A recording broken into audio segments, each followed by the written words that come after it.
signaling and future tech social implications. Can we give him a round of applause? Hello. I'm used to filling a room with sound being a professor, so I'm going to try to make you be able to hear me. I've been trying to get the lay of the land here. Clearly this isn't a usual sort of talk context. Let me set a little context here.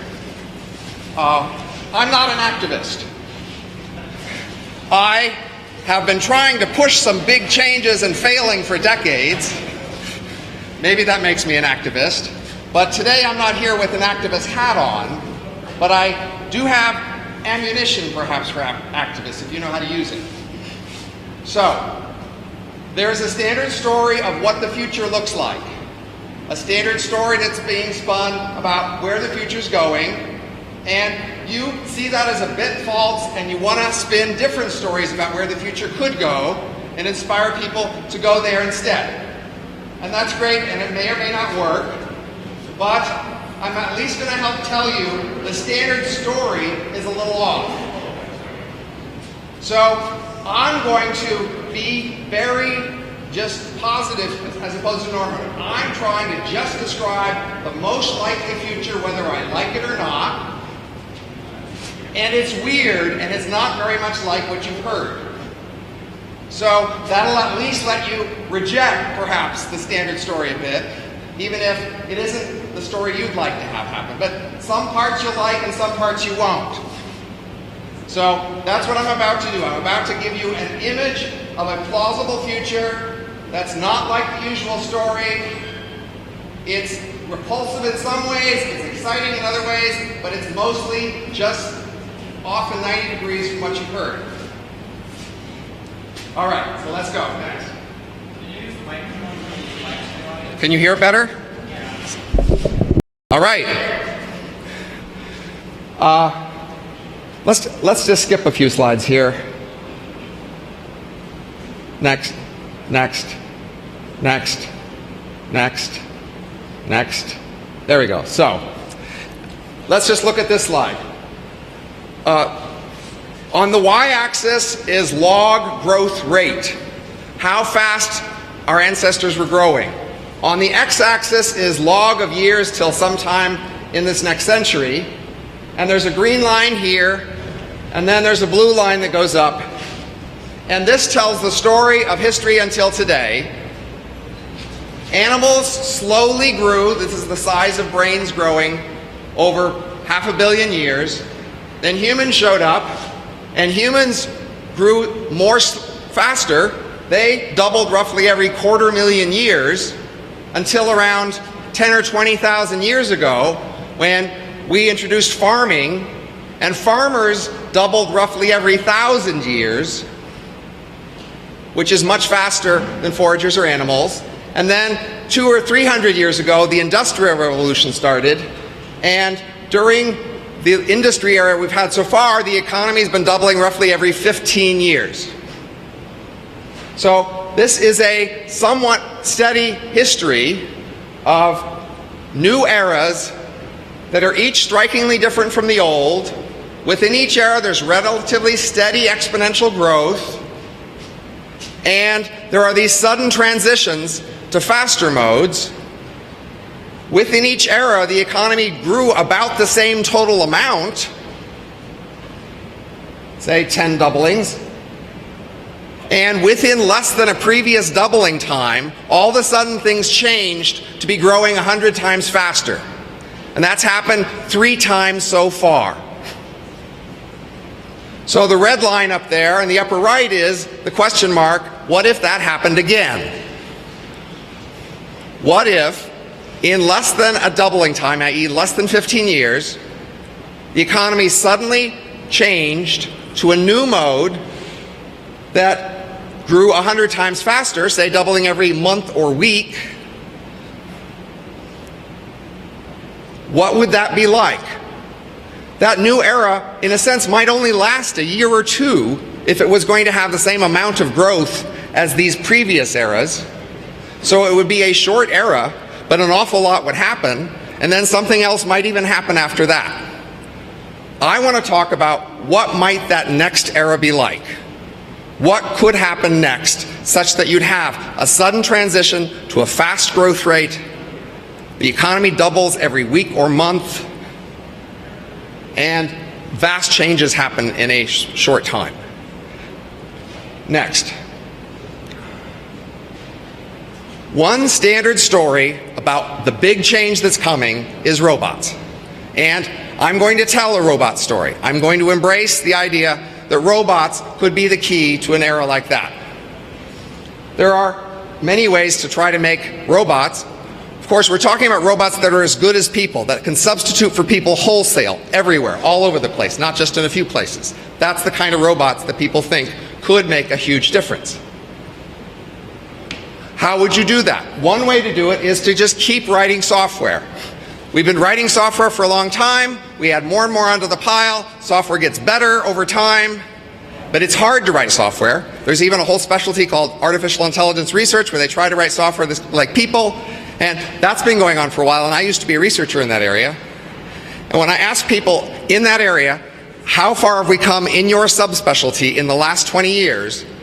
They usually say about 5 to 10% of the distance to human level abilities.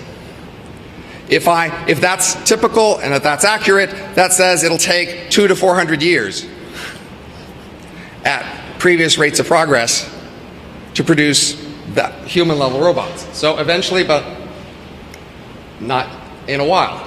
Another hope people have is that we could suddenly speed this all up by finding some grand theory of intelligence. There are many people with hopeful projects. They think they finally figured out the big key, and so all the old rates of progress are irrelevant because now there's the grand new discovery that'll change everything. I don't think so, but maybe it'll happen. I'm going to focus on the third scenario I've described here, which is you just take human level intelligent software that already exists and you port it to a new host of hardware. We already have human level intelligent software in our heads. So can we port it to other hardware? Next. So to do this, we need three things next. We need lots and lots of cheap parallel computers. We don't have them yet, but we're on the way. As you've probably heard, computers have been getting cheaper, faster for a long time. Next. We also need to take a real human brain, at least one, maybe many, and rip them apart layer by layer, scanning and seeing exactly where each cell and each chemical concentration is in fine spatial and chemical detail until you've ripped the entire thing and you see where all the cells are and what they're connected to and what their types are. You scan an entire brain at enough detail. Third, next, you need to have computer models of how each cell works. If you have good enough models of how each cell takes signals from the outside, changes its state, turns it into signals to go to the other ones, etc. If those models are all good enough and you have a good enough scan, then by definition the whole thing has to work. That is, it takes signals from the outside, you tell it what to do, and then it sends signals back out. It moves its arms or whatever, and it does things like a person would, i.e. maybe it does or maybe it doesn't, but you have a shot at getting it to do things. Next. This one's hard to see on this. So, depending on how much detail we have to go into modeling the brain affects how long into the future it will be before we can do this. When I showed you that trends of previous eras, you can look at the previous dates and use that to get a prediction about when the next transition might be, and that prediction is like any time in the next century or so. It's not a very precise prediction. Here you get a similar prediction. Sometime in the next century, roughly, we would have enough computing power, cheap enough, that we could emulate an entire brain. I'm going to focus on what happens then. Okay, so I've been in many college bull sessions, other bull sessions where people talk about this concept of brain emulations, and they usually like to talk about, if I was emulated, would it really be me? Are those things really conscious, or is that just, faking it? And like, when will it happen and who will do it? And I'm not going to focus on those things today. I'm going to focus on what would the world be like if these things happened. That is, under the scenario that this is the next great era after the industry era, farming eras, and foraging eras, where grand things all change, what is that world like?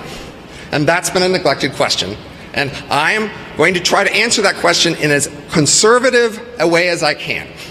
That is, I'm going to use all the most standard, conservative, accepted results in each of the different disciplines I rely on. I'm not going to be creative. I'm not going to look for grand revolutions. I'm just going to apply the standard results in all the standard fields I find to make predictions about what that world would be like. So the radical thing I'm doing is asking the question, what would a world be like with brain emulations? And from then on, I'm being conservative, like the economics tenured professor that I am. All right, next. So one of the things I want to prove is that it's possible to study the future. If you look up, say, Amazon keywords in terms of how many books have various keywords, about 20% of books have a keyword history. And 0.5% have historical fiction. And a similar percent have science fiction, 1%. And the future is about the same as 1%. So there's a big disconnect. Historical fiction and future fiction are about the same.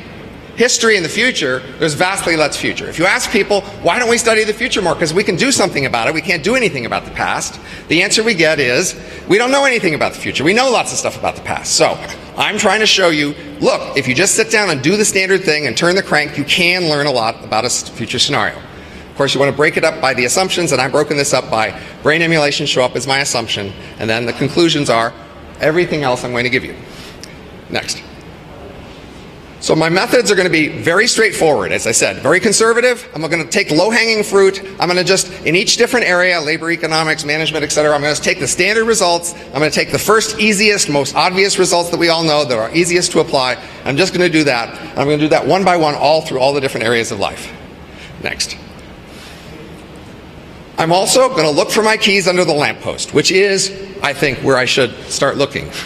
That is, I'm going to take, when I have to make an assumption, and I have several assumptions to make that I could pick from, if one assumption seems far more likely, I'm just going to pick the most likely assumption because I'm trying to make a likely scenario. But if there are several assumptions that seem equally likely, or I can't really tell, I'm going to pick the simplest assumption, i.e. the one that lets me draw the most conclusions.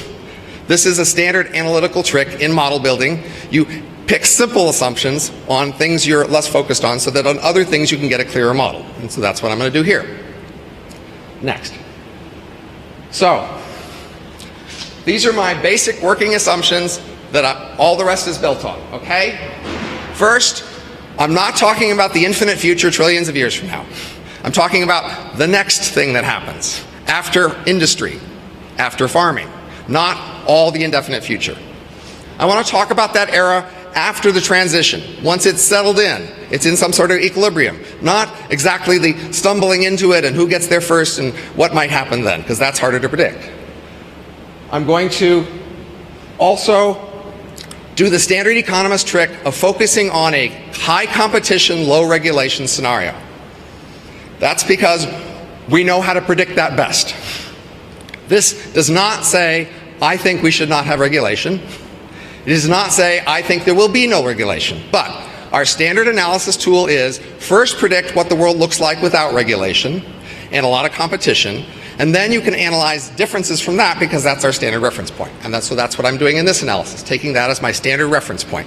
What does the world look like with lots of competition, little regulation? So in a sense, this is the world that's likely to happen if we do nothing to change it. If we just let it happen, don't regulate it, and it's a decentralized world where there's just lots of different powers, we're competing with one another, this is then what happens. All right? I'm also going to, this idea of a brain emulation, we could imagine some fancy variations. So you might imagine we can look inside these brain emulations and we rip out the music part from this guy and the sports part from that guy and smudge them together over here. And that's complicated. Or you might imagine you take two guys, a guy who split apart and then had different history and merge them back together somehow. I'm going to assume an early era where that doesn't happen. That lets me make the simple assumption that all we have is brain emulations and they're opaque and we can copy them, but we can't do that much more to them. So we have a brain, we copy it, we turn on a computer that emulates it, and this computer has all the same input-output behavior as the original. So you can talk to it, it talks back. You ask it questions, it answers, or maybe it doesn't. You ask it to do jobs, and maybe it does or doesn't. It falls in love, it gets angry, it does all the things the original would because it's an emulation of the original. So that's, as long as it's a faithful emulation, then I can predict a lot about it because it's just like the original. All right? So from now on, I'm going to just follow the consequences of these assumptions. I'm going to tell you about a very strange world that is my best guess for the next world, which isn't very much like what grand big corporations have you hope for, or even activists have you hope for either. It's just weird. Next. Okay, now some things I can say about a future independent of this fact that it might be brain emulation. There are just some long-term trends, like the world is getting bigger, and because of that, that produces some obvious predictions. So we'll have bigger, better technology, bigger organizations, the world will get more artificial, more alienated, we'll have more specialization, music will get more specialized, and there'll be more effort put into it, so we'll just get better. Same for stories, arts, even drugs. And because the world will be bigger, there'll be more inequality of all sorts because there'll just be bigger differences between the smallest and biggest things. In a world that grows faster, I can also say a few generic things. A faster growing world, transportation is more of a delay. So you're more likely to just make stuff local instead of transporting it a long distance. Governance, a fast governance becomes a premium. You just can't wait 6 months for a committee decision if the economy is doubling every week. Next. Next. So more implications come from the idea that the next big thing is built on robots. One implication is immortality. We can take machines and keep repairing them indefinitely. So today, in a sense, houses and cars are immortal. Not that they don't die, but that we don't have to let them die. If we keep paying to repair them, they can keep going. So robots are immortal in the same way. They don't have to keep going, but you have the option. Next. Transportation becomes much easier with robots because you can just take the bits that encode them and send them on a communication line. So long distance transportation is vastly cheaper for robots in a world of robots. Next. We love nature, and we're afraid that if we kill nature, that will kill us. That is a reasonable concern for us. In fact, we probably will die if we kill nature too easily or soon. Robots don't have to worry about that. Robots that kill nature can still live. So robots therefore have less of a reason to care about nature. Next. The biggest implication of robots, and it has lots of implications, is copies. You can make copies of robots easily. You can make copies of ordinary artificial intelligence robot, you can make copies of software, and you can make copies of brain emulations. Next. Next. So today, the price of labor is set by supply and demand. I'm just going to next, and next. And basically, I'm not going to go through the diagram. In a world with cheap robots, the supply of robots vastly increases, so wages for robots fall. Wages fall to the level at which it costs to offer a new robot. That will quickly be much less than the wages humans get, even human subsistence wages. So this is a world where humans can't earn wages to survive in competition with robots, and the robots are in a Malthusian world. They're in a world of vast and rapid population growth, as we'll see in a moment, and also wages near subsistence levels. It's like almost all animals have ever been, and almost all humans ever were until 200 years ago. So it's not an untried scenario. This is the way the world has been until recently. People living mostly near subsistence level. Next. There are several ways to grow. We need both labor and capital, machines and people to get things done in our world. Next. One way to grow is just add lots more machines, but it turns out this has diminishing returns. More machines aren't that useful if you don't have more people to work them. Next. We could, of course, have more people to work them, and then we can grow that way, but it's just hard to grow people. So our economy at the moment is actually limited in its rate of growth by how fast we can grow people. And so, in fact, next, the way we've been growing mostly lately is to make better machines. Innovation has been driving growth. And that's why we've been able to double every 15 years, even though we haven't been doubling the population every 15 years. So with this, but next, with emulations, next, we can crank out machines as fast as we want from factories like today, and also emulations as fast as we like from factories, and that allows the economy to grow much faster. The growth rate of the economy is no longer limited by the growth rate of people, and so the emulation economy can plausibly double every month or week. That is a standard plausible outcome of standard economic theory, growth theory applied to this scenario. Next. Humans are eclipsed in this scenario. Quickly, the economy of robots grows rapidly. Humans do not. So quickly, the economy of robots grows to be much larger than the economy of humans. Now, for a while at least, humans may own most of the economy of robots, but still they're on the side caretakers, distant owners, retirees living off their investment funds, not people in the center of things, in the center of action. Next. So as I said, human wages fall to subsistence level, but humans start out owning everything. So collectively, humans start out owning all the robots, all the patents, all the factories, all the things that make this new economy rich. And if they hold on to that, then they are collectively rich. Of course, that doesn't mean any one of them is. People love to think about the human-robot war because it makes a great story, but there doesn't have to be one. The optimistic scenario is humans are the retirees of the new world. They no longer productive, but notice we don't go kill off all our retirees as soon as they stop working. It's not really worth it, the trouble to us. We threaten our system a little too much, so we just let our retirees live off their investments, and robots could do that for humans. However, so humans could just sit on the side, but this robot economy is growing and changing really fast. So it's very hard to offer humans much assurance of stability. And we'll see just how fast things are changing, but if the economy is doubling every week or month, within 2 years, it's just so vastly different than anything you saw before. How could you very well assure people that it's not going to come and squash you? I can't. I won't. Next. So emulations feel human. So you might be tempted to think of them as alien, but they don't think that way because they remember being human, and emotionally they feel human. They are emulations of humans, so they have all the same human tendencies. They identify with their human ancestors. They may call themselves human. But they are not just like humans. This highly competitive world creates a strong selection pressure when individuals or firms are picking who to emulate and which to make more copies of them. They're going to focus on the ones that seem most profitable, the ones that seem best suited for many different roles in the new world. That creates a strong selection pressure toward productive M's. So we know a bunch of things about what makes humans most productive in our world, and we can just predict that emulations will be like that. They'll be smart, conscientious, extroverted, agreeable, etc. Workaholic, even religious, because these are things that more productive people today are like, and that makes a plausible prediction about them. Also, it's very tempting with an emulation, so it works during the day, it gets things done, and then it needs a break, right? It needs leisure, it needs to sleep, and then the next day you get work again. So all that leisure and sleep, that's an overhead on the work. It's tempted to split at the beginning of the workday to split off a whole bunch of copies,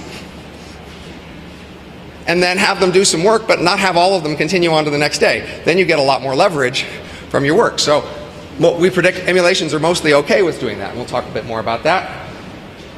We also talk about how there'll be fewer kids and perhaps uneven gender. And I predict that how many people does it take to fill up an M economy if we're just taking the best ones and we can make as many of them as we want? My guess is a few hundred. We take a few hundred of the best people and then we can tweak or vary them and train them differently, and that can probably fill almost all, at least most of the job slots. And so there's a vast inequality from the 7 billion people human that we start with and the few hundred M's that dominate the M economy. Each of them remembers being human, each of them is very human, but they are not representative humans. They are, in their eyes at least, the best of humans. Right, next. So if we think of this graph here, this is the distribution of humans here on smart versus hardworking. And up there's some blue dots and a dotted line, and the idea is emulations are selected from the very best of us. So they're still recognizably human. They're within the usual range of human variation or not too far away from it, but they're just vastly better. They are more elite than Olympic gold medalists, Nobel Prize winners, billionaires, Pulitzer Prize winners, Oscar winners. The people you most laud in our world, they are better than that. So they have a right, in some sense, to think that they are better than you. They know you are their ancestors, but just because you guys often look down on your ancestors. You admit it now. You're glad they were there. You're glad there were those farmers there 1,000 years ago working really hard to bring it to you, but you still think you're better than them. And your descendants will think they're better than you. And that's pretty much the way it has to be. Next. So this brings one little political-like angle here. The biggest trauma that ever happened to humans was the transition from foraging to farming. Humans who are foragers were very well adapted to their environment. Their intuitions were very well matched to their behaviors because they evolved to forage.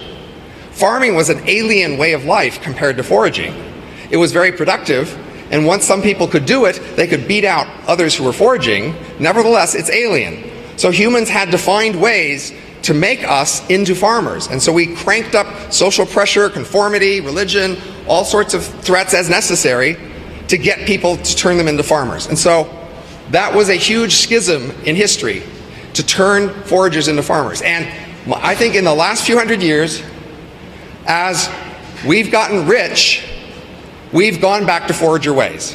We are more comfortable with forager ways. Foragers didn't like slavery, they liked democracy, they were more sexually promiscuous, etc. Many of the trends over the last few hundred years ago can be understood as going back to forager ways as we get rich and realize we don't have to be farmers anymore.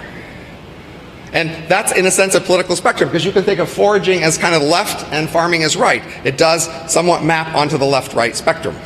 And of course, that explains the overall leftward movement in the last few hundred years ago, as opposed to, so it's saying we didn't discover moral truth that foraging is right. What we discovered was we like foraging better when we're rich and more comfortable with it. It's a question. Oh yeah, I was just curious where your divorce came from on that list, because I was under the impression that marriage and monogamy started as a result of the agricultural. So hunter-gatherers have pairs, but they are not as formally married or as tied, and the pairs don't last as long. So hunter-gatherer mating looks a lot like our mating more than the traditional farming mating. So, and we have in that way moved back to forager mating styles. Shorter-term mates, more about love than production, co-production, more about sharing experiences than children, etc. So that's been a history. The history was, now in a sense, before foragers, primates are a little more farmer-like. See, primates, like chimpanzees, have more overt dominance and things like that that farmers do. So in a sense, history was farmer-like chimps, foragers, real human farmers, today back to foragers, and the next era, I'm afraid, is back to farmers. Because the next era is a very competitive world where people are living near subsistence level, and they need to learn to do things that are rather alien from human nature point of view. So this world is, like the farming world, is going to want to use all the social pressures available to it to get people to act like emulations.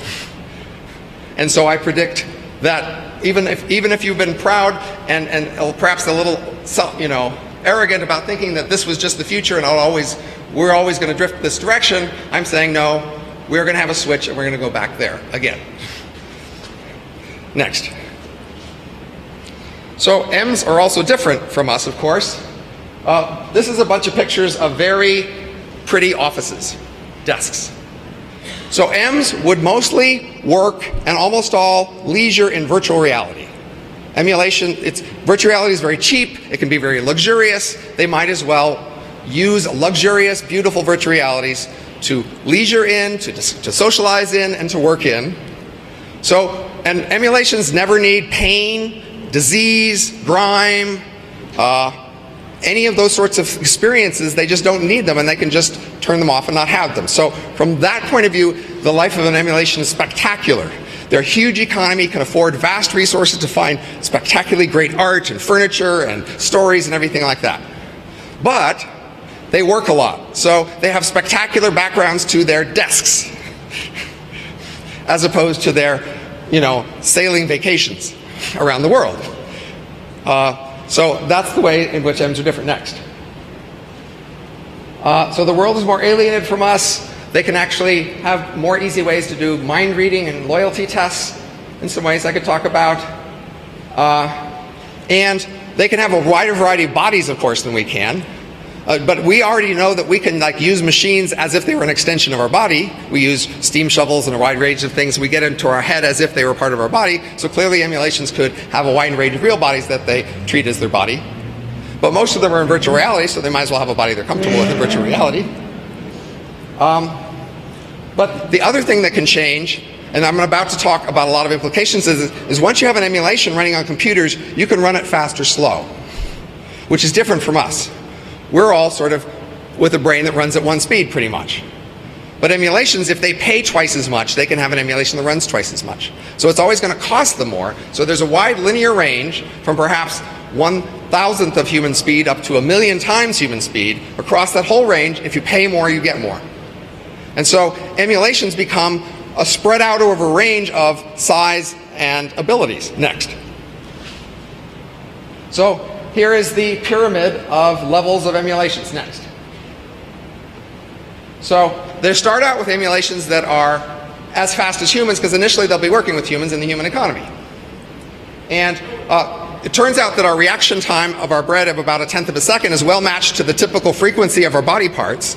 That is, we can't really move our body parts faster than our reaction time, and that's why our reaction time is such as it is. So if you have a faster emulation, you need to give it a smaller physical body if it's going to manage it comfortably. So next, you could have 16 times faster emulations, and for them, they would experience a year, and for what is us, it's 22 days. And if they were going to have a matching body, it would be 10 centimeters tall, about the size of this toy truck for the person who drives the truck. Next, go 16 times faster still, they'd be 6 millimeters tall, about the size of these people for the smallest train gauge, standard train gauge. For them, a year is over in a day and a half. Next, you could go up to 4,000 times faster. Now they're 1/3 of a millimeter tall. Next. And so on, 66,000 tiles. Next. 1,000,000. Next. 16 million maybe. Next. And you could, of course, have even slower things, which get even cheaper. Next. And notice that there's going to be a class hierarchy here. Higher up here, these things actually cost more. They embody more wealth. They're able to do more. They sit in better central locations. They are older. They are richer. They host meetings. They have most of the signs that for us go for being higher status. And they are, in fact, substantially better, because they are faster and they can do much more in the same time. Not only that, they would clump into groups going about the same speed because they want to interact with others that are at the same speed because that's comfortable. So it's a class hierarchy, a distinct set of levels that run at different speeds, where the ones higher up are in fact higher class and accepted as such because they are objectively better in a literal sense. Next. When you're assigning emulations to tasks, you'll think about the kinds of skills they have and the kinds of things they can do, and you will naturally assign them different speeds to different kinds of tasks. So if you're having emulations managed like a tiny nano factory where things go really fast, you'll have to have them be fast and small if they're physical. If you're having them steer a super tanker or something, they can be really slow and cheap. It turns out to be convenient to be fast and leisure. So today we often have somebody on the job and then they leave at 5 and then they're not available to 8 a.m. the next day, and that's a big downtime for their clients. Here you could give the emulation the same experience of having all that time off, but then actually have them be back on the job in a few minutes by just having them run their leisure time a lot faster. So for their clients, they are back on the job in a few minutes, even if for them they experienced the whole rest of the day. As we'll see, it's handy to have bosses be faster. Sometimes there'll be software races that will have everybody be fast. Things like next. Let's go next.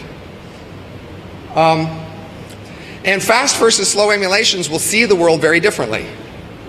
If you are a slow emulation, what you will see is this world full of these buzzing insects all around you. That if you get in your way, you'll get hurt.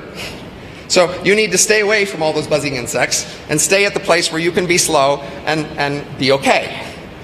And all that stuff is hard to understand and happening very fast and changing very fast. For a fast Emulation, in contrast, it's a world of mountains that never move. It is a world of very stable things that you have to just accept because they won't change in your lifetime, because it's just the way it is.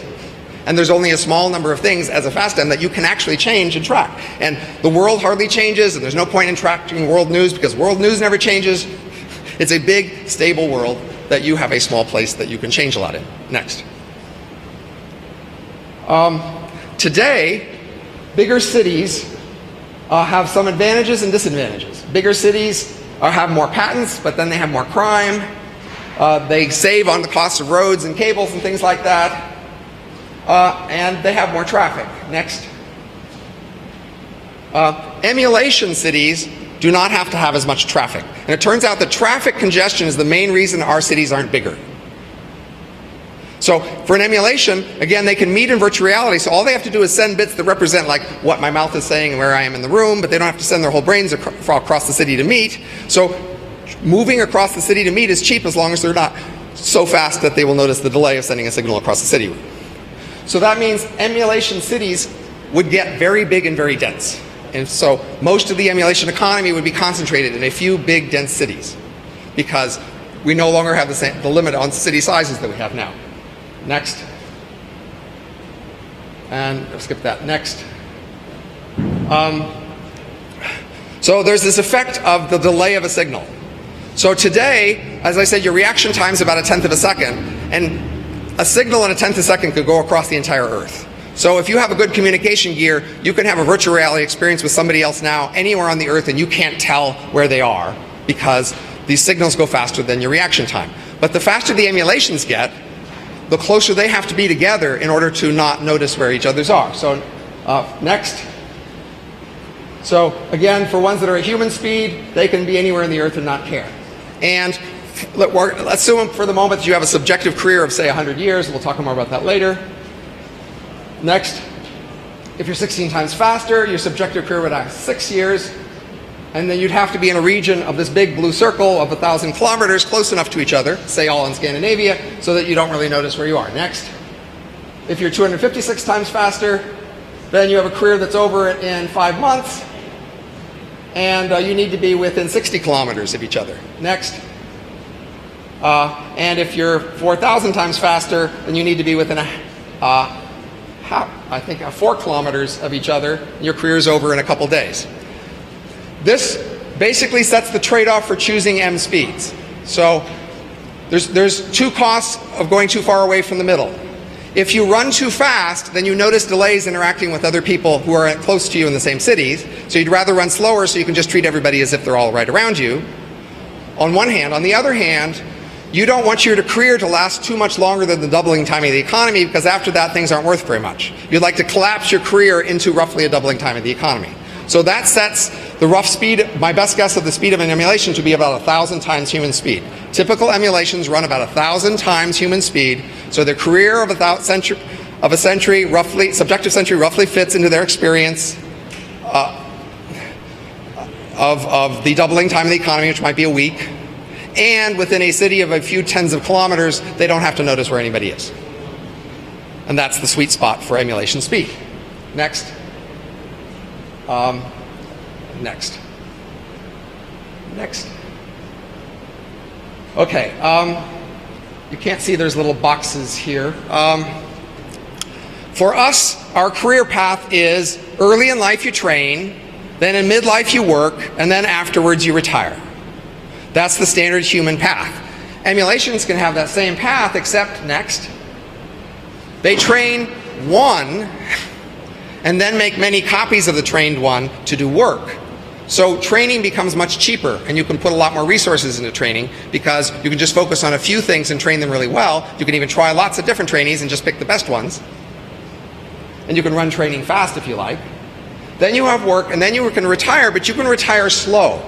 So for us, retirement is expensive because it costs about as much to keep alive a retiree as an ordinary person. These retirees, they can run 1,000 times slower than workers and therefore cost 1,000 times less. So almost everybody can cheaply retire as long as you're willing to retire slow.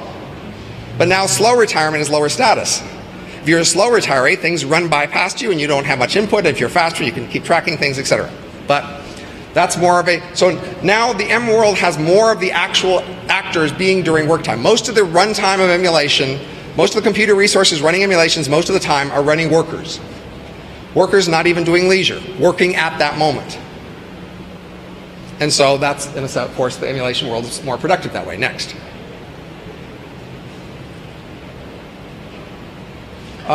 So this left line is your and my life. We start, then we end.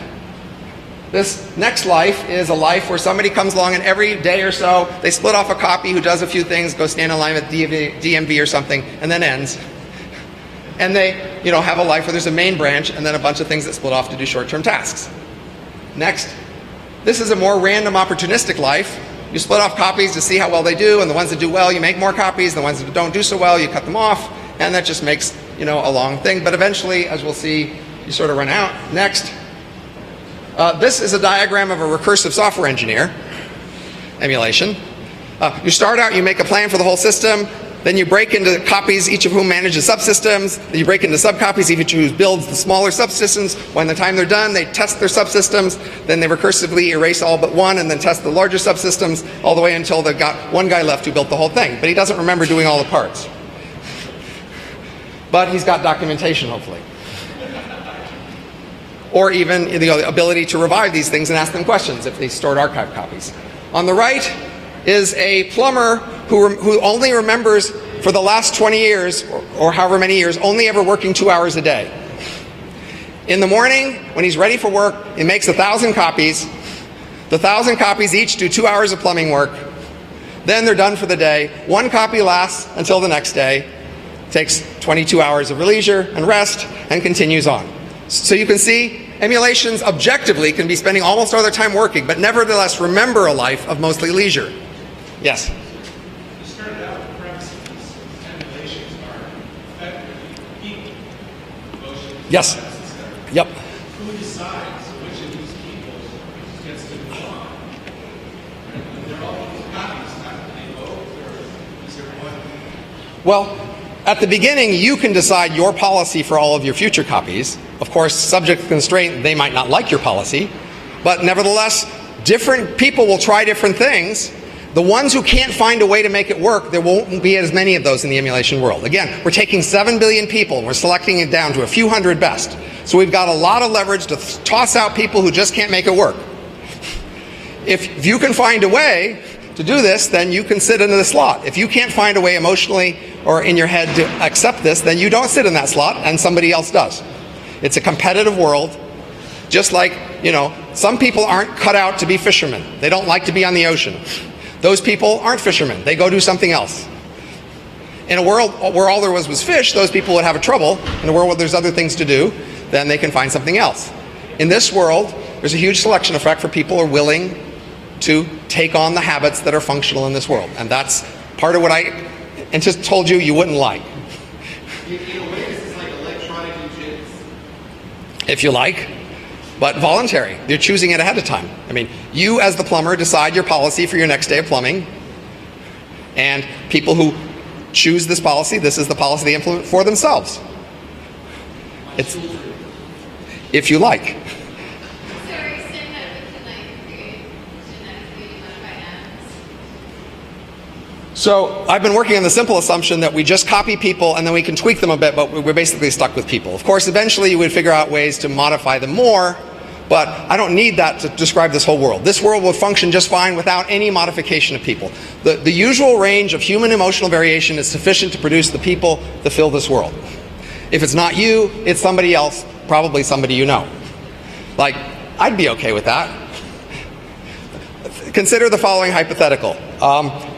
This might be not even hypothetical for you. You take a drug at a party, and it means the next day you won't remember the party. Okay? Toward the end of the party, are you thinking, oh my God, I'm about to die? Because tomorrow I won't remember the me who's here right now. No. If you aren't thinking you're about to die, then you could be one of these people, because that's how they could be thinking about it. This is just a part of them that isn't remembered. A part on a branch, but it's still them, and it still had an enjoyable part of their life, so go for it. Enjoy. Next.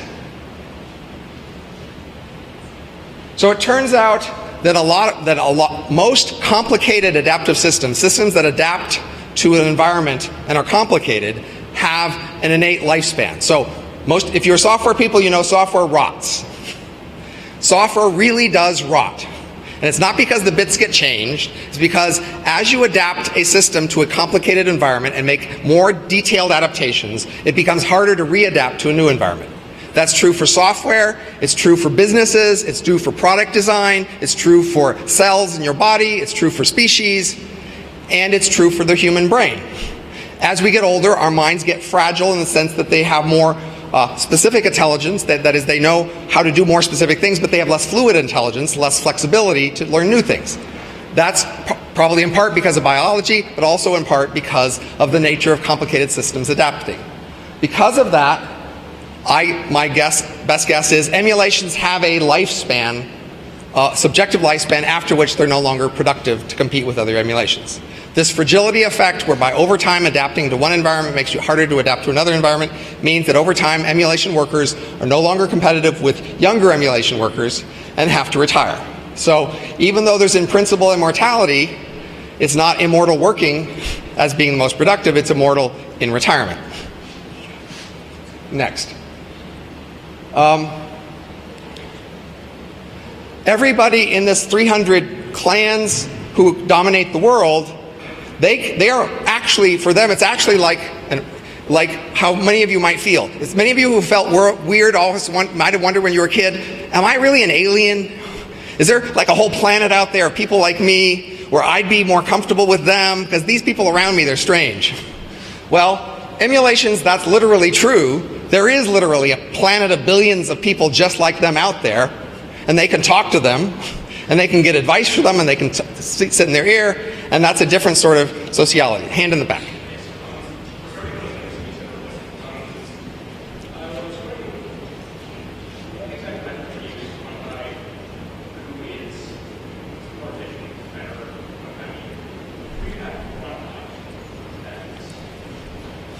So your question is, how do people quantify who's better in order to decide who gets more copies or not? No, I'm an economist, so we economists tend to invoke supply and demand in that sort of situation, which is to say there's an economy of demanders out there who want things, and there's people trying to make productive enterprises in between, and some of them succeed and some of them fail, and whatever they want, they get. So in our world, employers choose what kind of employees they want, and they decide who gets paid more and who gets paid less, but it's a competitive environment where they're competing with one another. Our world isn't as competitive as this one, but this is a competitive world, and the better are just whoever happens to succeed more in this competitive business environment.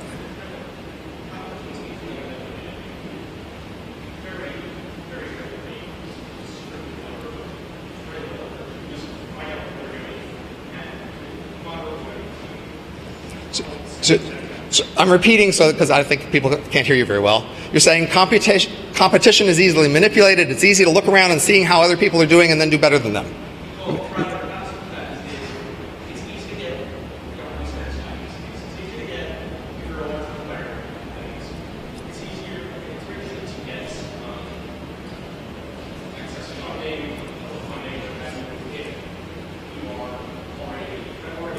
I do not claim the competition in this world is fair.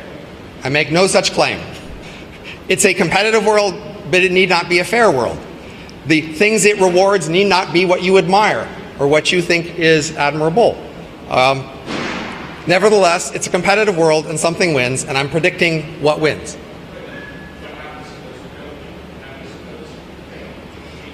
The 7 billion humans remain humans in the world. So, in fact, most of Earth is still occupied by the humans. The emulations are occupying a small number of dense cities, which are really very active and enormously valuable, but the rest of the Earth they don't care very much about, and humans are still out there, and they still own stuff, and they own some shares in the emulation companies, and that lets them get, helicopters shipped to them, or starships, or whatever it is they want to buy. But they're on the outside, retirees living off their retirement investment fund. But it's not such a terrible life, but they just... If you're not competitive to have copies made of you to be the winners in the M economy, then they aren't copies of you there. You're just a retiree off on the side. Since I had roughly an hour slot, I think I have more slides, of course, but I think let's just do Q&A. So I have a few things to say. So to produce benefits that these EMs generate to the humans, is that really units out there or for themselves? I'm an economist, and our standard economic models of the world, nobody's in charge. Nobody is telling the world what to do, and nobody is getting their favorite thing out of the world. There are different actors, each of whom is pursuing their own individual ends, and the net effect of that is a total equilibrium of behavior that isn't necessarily what anybody wants. So this is a world that produces this behavior because I'm using economics to predict it, but because I'm using a competitive scenario to predict it, it's not what any one person wants. It's just what happens because you can't coordinate to stop it.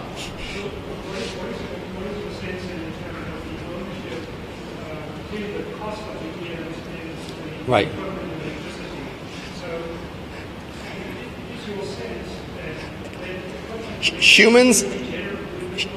Humans initially own everything in this world, but slowly the percentage of stuff humans own declines for a number of different reasons. One of which is there are absentee owners, and absentee owners don't get as high rates of return as active owners who are part of the business. And so the emulations are active owners, and the humans are absentee owners. So, one, I'd like to comment and ask several questions about how you are forming your assumptions. Not that I'm not going with your assumptions. Number one, you keep saying I'm an economist, but the etymology of the word economy comes from the Greek oikos, which means to manage a household, which means that what is the highest and best use of resources relative to life? So you say things like price. So we know the price of anything is the amount of life you're willing to exchange for. So what is the meaning of life in the M's context? And what is wealth now if it isn't evolutionary information to move life forward? So if there's like some kind of conceptual things, and then the other part of it is that we're speaking about replicating individuals. Okay, so we know a couple of things. One is from a neuroscience perspective, Penrose and Kamarov have proven in their empirical tests that consciousness is non-local. In other words, the signals that are coming into our telomeres and our microtubules, those signals are not generated within the body. So where are they coming from? And the second part of that is that biologists have determined that we are 92% microbes and about 80% human cells. So we're in symbiosis with everything. So what is it that we're copying? Is it the perceptive cognitive ability or the real cognitive ability? So let me start with the last part last.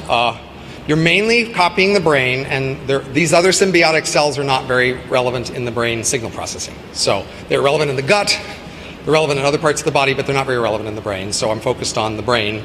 That's the focus of the emulation. Then you just emulate other parts of robotic bodies as necessary. You don't have to emulate all the details of their guts and everything. In terms of consciousness, as I said before, that's a favorite subject that people like to go on about, which I've explicitly said I'm not talking about that. I'm talking about this other stuff. And in terms of what do prices really mean, you already know, right? You live in a world with prices, and for you, price is how much it costs to get one thing relative to another thing. You don't know where it all comes from. You just live in a world of prices where you react to them. We have standard models of how to predict that sort of thing, and I'm using those standard models. So I don't make any claims about some more fundamental metaphysical meaning of prices. Just There is an exchange metaphor, right? So prices are determined because the largest industry on the planet is banking, and the largest product that produces debt. So based on paying that debt, those prices are determined. That's not necessarily what humans really exchange.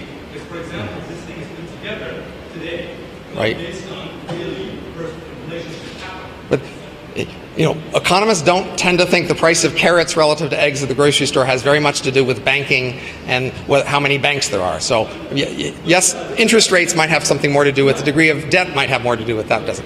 Is there another? We have just a few minutes left. Question? You talked about how the processing power would be what the robots or the simulations would want to purchase. Right. Well, they need it. Do you think as we become more mechanized, we'll have less interest in physical ability and there'll be more into processing, or is that what? I just feel like we kind of glossed over that. I didn't really understand why. You need processing in your brain to function. You don't think about that. You can enjoy sunsets and everything else, and you don't think I love processing. You think I love sunsets, but you are processing in your head to make that level of sunsets happen. Same way for emulations. They just need the processing to function, but consciously they don't have to be focused on the processing. They can focus on whatever they're paying attention to. You also pointed out that they have the higher processing, they have to become physically smaller in order to compensate. And wouldn't taking more of the mind mean they have less of the body? So for an emulation, they can just pay more money and get a faster mind. And that's a choice we don't have. And that'll be a choice they will think about carefully. When is it worth paying more to be faster, and when is it not worth it? But they don't have to think of that in terms of I'm mechanical per se, but they think of that choice. Today you might think of how educated do I want to be, how fast an internet connection do I want to have. You make those choices, and those are in a sense mechanical choices in part, but you don't have to think of it as being mechanical. Time for one last question?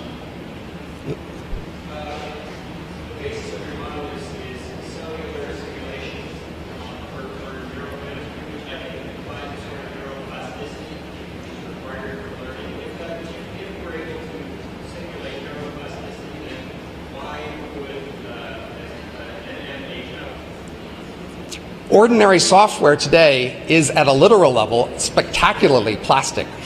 You can take a piece of software and you can find any line and any character and you can change it instantly, easily.